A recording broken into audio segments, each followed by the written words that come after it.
भगवान विष्णु के समान न कोई देवता है और न वायु के समान कोई गुरु।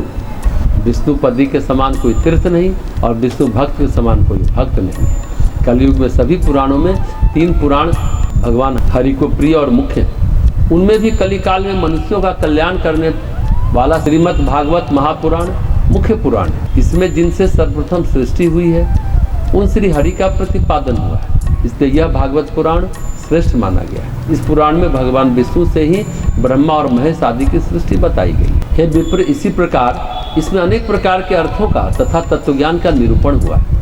इन्हीं सब विशेषताओं के कारण यह भागवत श्रेष्ठतम पुराण माना गया है। इसी प्रकार विष्णु पुराण तथा गरुड़ पुराण को श्रेष्ठ कहा गया है। कलयुग में ये 3 पुराण मनुष्य के लिए प्रधान बताए गए। उनमें भी गरुड़ पुराण की विशेषता कुछ अधिक ही है। यह गरुड़ पुराण 3 अंशों में विभक्त है। इसके प्रथम अंश को कर्मकांड, द्वितीय अंश को धर्मकांड और तृतीय अंश को ब्रह्मकांड कहा जाए। उन तीनों कांडों में भी अंतिम यह ब्रह्मकांड श्रेष्ठ है। हे विप्रो, इस तृतीय अंश अर्थात ब्रह्मकांड के श्रवण से जो पुण्य होता है उसे भागवत श्रवण के समान पुण्य फल वाला कहा गया है। इतना ही नहीं, इस ब्रह्मखंड के पारायण से वेद पाठ के समान फल प्राप्त होता है, इसमें कोई संदेह नहीं। हे विप्रगणों, इसके पाठ करने का जो फल कहा गया है वह केवल श्रवण करने से भी मिल जाता है। भगवान हरि ने व्यास रूप में अवतरित होकर भागवत, विष्णु, गरुड़ आदि पुराणों की रचना की है।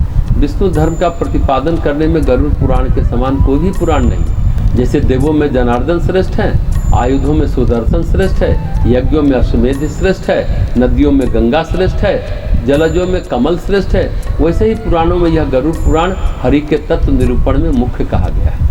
गरुड़ पुराण में हरि ही प्रतिपाद्य है, इसलिए हरि ही नमस्कार करने योग्य है और हरि ही शरण्य है तथा वे हरि ही सब प्रकार से सेवा करने योग्य है। ब्रह्मकांड को श्रेष्ठ कहने का अर्थ क्या है? इसी को आचार कांड कहते हैं। आचार कांड विस्तृत, धर्मकांड फिर ब्रह्मकांड। आचार कांड में विशेष बात है, बहुत विस्तृत है, विभिन्न प्रकार के तत्व बताए गए। योग है, ज्योतिष है, आयुर्वेद है, बहुत सारी चीजें हैं। दृष्टि वर्णन है आचार कांड में। धर्मकांड में है मरते समय मरने वालों के लिए जो कृत्य कर्तव्य होते हैं वो बताया गया। मरणशील व्यक्ति के लिए क्या क्या धर्म करना उचित है और ब्रह्मकांड में मरणशील व्यक्ति के लिए क्या क्या धर्म करना उचित है ये बताया गया। ब्रह्मकांड में केवल भगवान के स्वरूप का निरूपण किया गया। ब्रह्मकांड का मतलब है परब्रह्म परमेश्वर के बारे में, उनका जो विष्णु रूप है या कृष्ण रूप है उनकी कथा कहते हुए हम उनके माध्यम से ब्रह्म में विलीन हो जाए। ये है ब्रह्मकांड। इसमें ना तो कोई कर्मकांड है, ना आचार है, ना कोई मरने जीने से संबंधित कोई बातें हैं। इससे बातें हैं विष्णु रूप की, परमात्मा की और कृष्ण रूप अवतार की कथा है। और अंत में जो उपास्य हैं, जो आराध्य हैं, जो विचारणीय हैं, जो विचार करने योग्य हैं, जो वरण्य हैं, उन्हीं का चिंतन हमें सतत करना चाहिए। इसलिए ब्रह्मकांड को विशेष रूप से बताया गया है।